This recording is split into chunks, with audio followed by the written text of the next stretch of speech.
The wings. Great start for Padula there. Sean Padula from outside. It's his 19th three-pointer he's made this season. That leads Ole Miss. And the Lions starting five. We talked about Browning the second, but Jadis Jones, a three-time OVC Freshman of the Week, someone to look out for, wearing number 10. Also, Aeneas Futrell, number 12. He's a transfer from Chris School up in Memphis. He's making a solid impact for Kyle Gerdeman's team this season. This is our first look at Jadis Jones. And now he hands off to Futrell. You know, starting two freshmen, Jackson with the ball right there, and Jones, and they played very well. Jackson was also Freshman of the Week in the game there. Good start by Futrell. He's long, athletic, can shoot it from three. Yeah, Futrell leads the Lions in threes this season. He now has 14 for Jadis Jones, reigning OVC Freshman of the Week, his third award he's already won this year. Malik Dia off the mark, couldn't corral his miss, and Futrell runs the floor for the Lions. Ole Miss does a good job getting back in defensive transition, and this is where Browning is so good. Turnover right there, but getting by the mismatches when they got a five on the perimeter. I don't know how Juju Murray was able to put that up and in, but he was contested and everything. Ole Miss back up two. He's near his bench in front of us, goes down, limping a little bit. And hopefully Futrell will be okay as we take a look at Chris Beard, four-time Conference Coach of the Year, looking to take the Rebels to the NCAA tournament this season. Feels like he's got a veteran group to do so this year, Coach. He does. I mean, he's got a great nine-man rotation. Tonight, it'll probably go to 8. Klafke is really coming on right here with the absence of Matt Morrell in the game tonight. They've done it once without Matt. It was a South Alabama game, and that's when it's great position, tips it with his right, gathers it, good finish, and end one. Mikael Brown-Jones, he's only averaging 12 minutes per game, but he's averaging 6 points a contest in those 12 minutes. I know he's faced a lot of adversity health-wise in the offseason. They're trying to just get him back into the rhythm of things. You know, he played great against Colorado State, came back against Oral Roberts and played very well. Like I said, it's going to be just different nights with this team right here. The guy with the ball, Bass, who just checked in with Lindenwood, was the Freshman of the Year in the MAC. You know, and he's flew to the basket, missed the right-handed layup, and Ole Miss in transition with Padula. Ole Miss 7-1, their lone loss to Purdue. They're not switching the ball screen. There's going to be some really good pick and pop opportunities for Jamin D and Brown-Jones. Good pass from Brakefield. 4 quick points for Brown-Jones in the early goings, an 11-8 lead for Ole Miss on Lindenwood. First meeting ever between these two. Just a big size advantage from a physical standpoint around the rim. You mentioned that Missouri loss. Lindenwood did fall in that contest by 20, 81-61, but the first half, even Kyle Gerdeman, their head coach, said we looked really good in that first half, just kind of fell off in the second half. The legs just weren't as fresh. Well, I know in the scout today, you know, Coach Beard was emphasizing just, you know, just pockets of games that they've been very competitive. Oklahoma, they had some great, you know, minutes against Oklahoma. Yeah, against the Sooners to open up the season, Lindenwood lost that one 93-60. The Lions almost turned it over. Here's a three. With Dre Davis, Ole Miss does a good job in these situations of switching all the screens, in line, out of bounds. It's usually hard to get a clean look from him. He's going to go ISO right off of it. And Great hands by Davis. And Jones gets stripped. Davis up the floor, kick out to Murray, wide open. It spills into the hands of Murray. Up top, Padula. Got it. Offensive rebounds, great kick out. Great job by Davis keeping that ball alive around the rim. Second three of the night for Sean Padula. That's kind of the strength of Lindenwood. You know, they're forcing almost 11 steals a game. Got their hands on the ball right there. Yeah, Lindenwood coming off a 102-45 win on Wednesday against East West, an NAIA school. They had 5 double-figure scorers in that game, too. It's a scrappy team. It is. Ole Miss right now in a 2-2-1. They'll play it different ways. Sometimes they'll be very aggressive and try to trap it. I think they're really trying to be more aggressive. That's kind of the strength of Lindenwood. You know, they're forcing almost 11 steals a game. Got their hands on the ball right there. Yeah, Lindenwood coming off a 102-45 win on Wednesday against East West, an NAIA school. They had 5 double-figure scorers in that game, too. It's a scrappy team. It is. Ole Miss right now in a 2-2-1. They'll play it different ways. Sometimes they'll be very aggressive and try to trap it. I think they're really trying to be more aggressive. 21-20, close one in Oxford so far. Here's when you got your hands full, you got to be able to guard the dribble. That's the shot you wanted to take right there. Tap to Klafke, and Ole Miss on the run. Brakefield his first look tonight. Great shot in the break. Now this game's becoming a track meet. And Browning slows it up. Under 10 to play until halftime.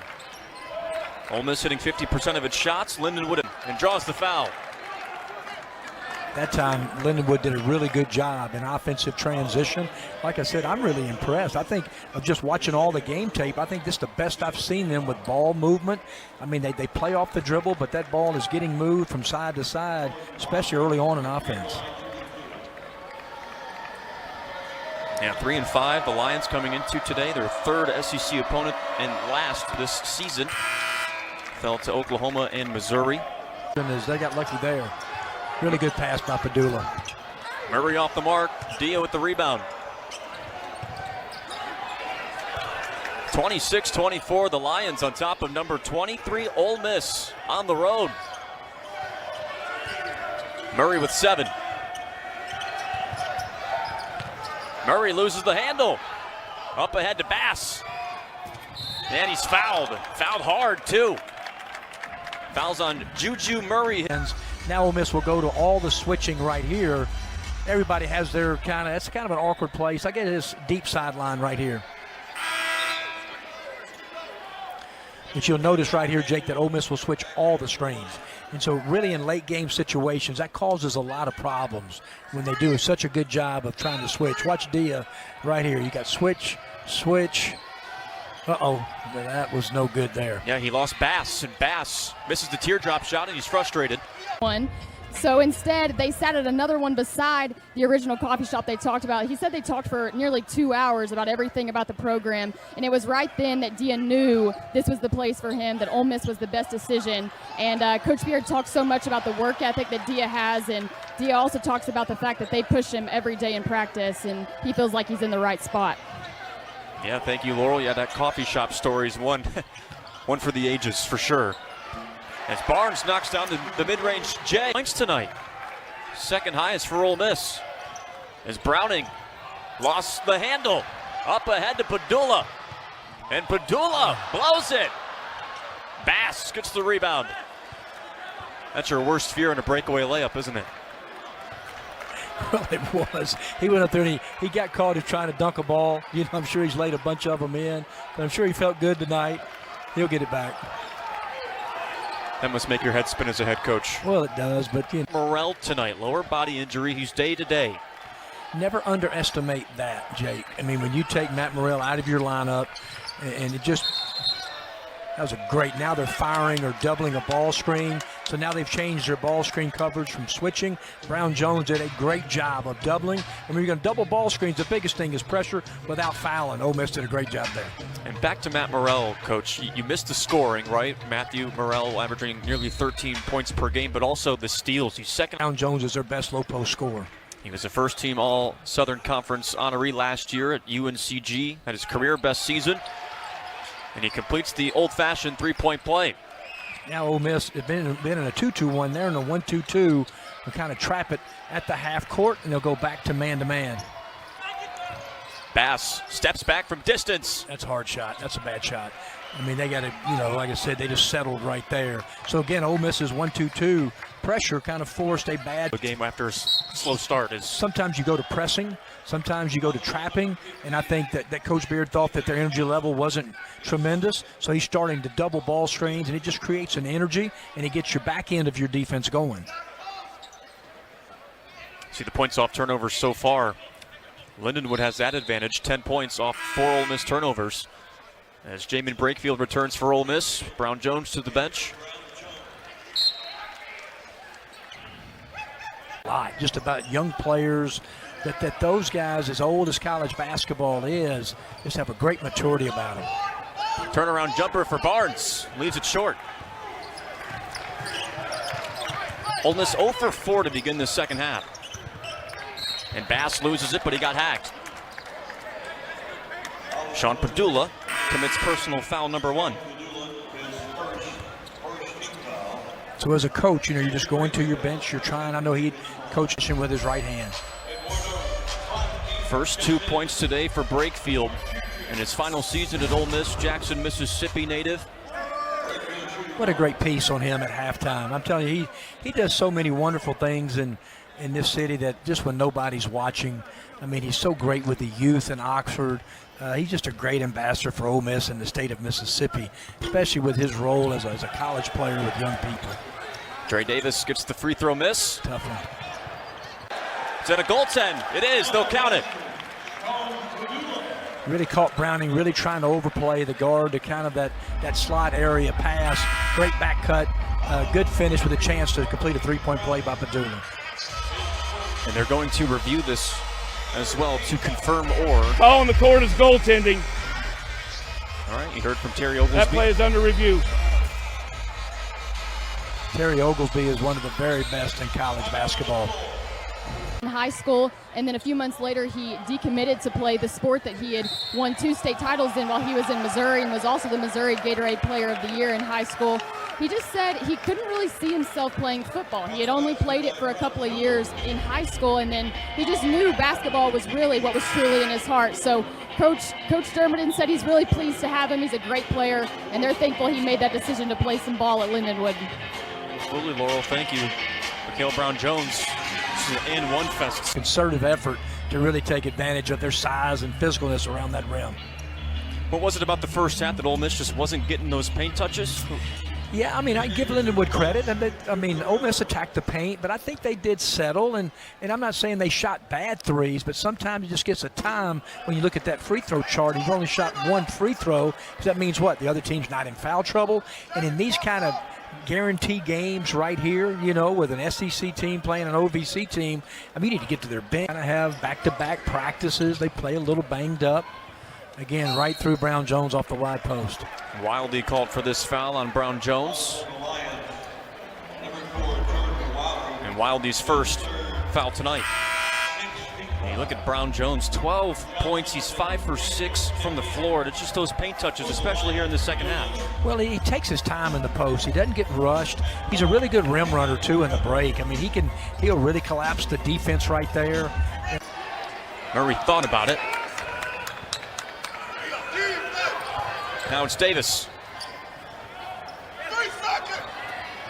Slips to Barnes. Smooches and scores. Paint touch, really good interior pass by Davis. 24 points in the paint now for Ole Miss compared to Lindenwood's 16.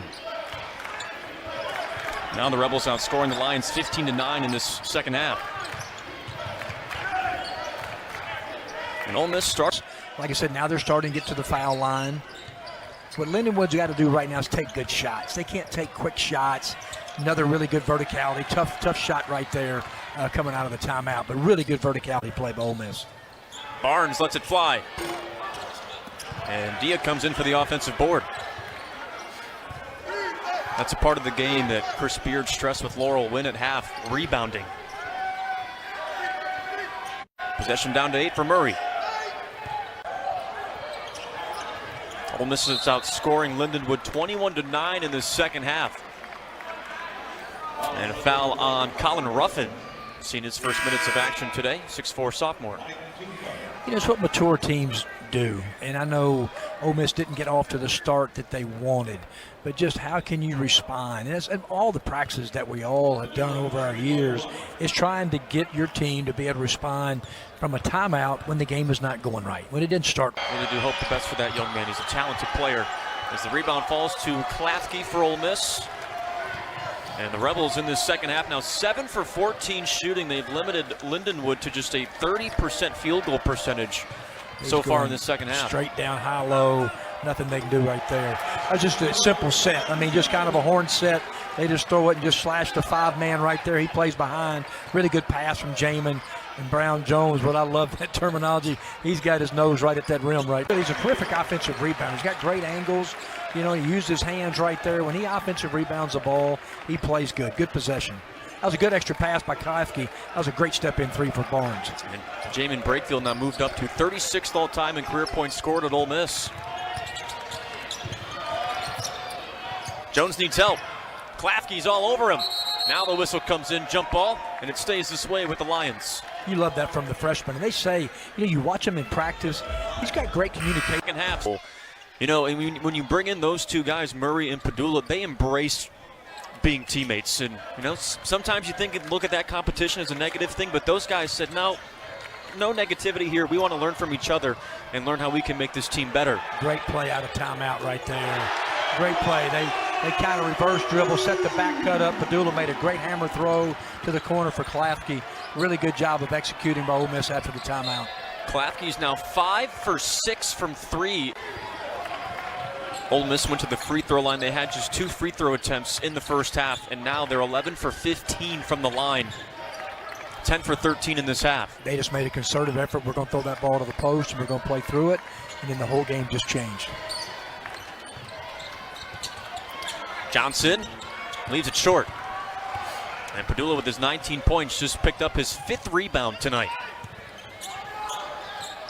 And his 19 points leads the way for Ole Miss. Lindenwood has been held to 14 second half points. The big freshman, big freshman right here. It's Ali Tenkera from Guinea and the Ole Miss freshman, number 10, John Bowl. You did a great job with that name, Jake. That's pretty good. I wasn't going to tackle that one on the first time. Jones couldn't float it in. Spills to Jones. There's a whistle. Those days when I used to flex a little bit. It didn't look quite like that, though. No? I could see you flexing back in your day. Oh, yeah. They had the old tank top on. Yeah. That was back in the old good old days, right? Now I'm close to getting my Medicare card, so that's how far you can drop in a hurry. No wigs today either. No wigs. I did do rowing, though. I did do rowing. Lord be proud of me. I did row for 30 minutes.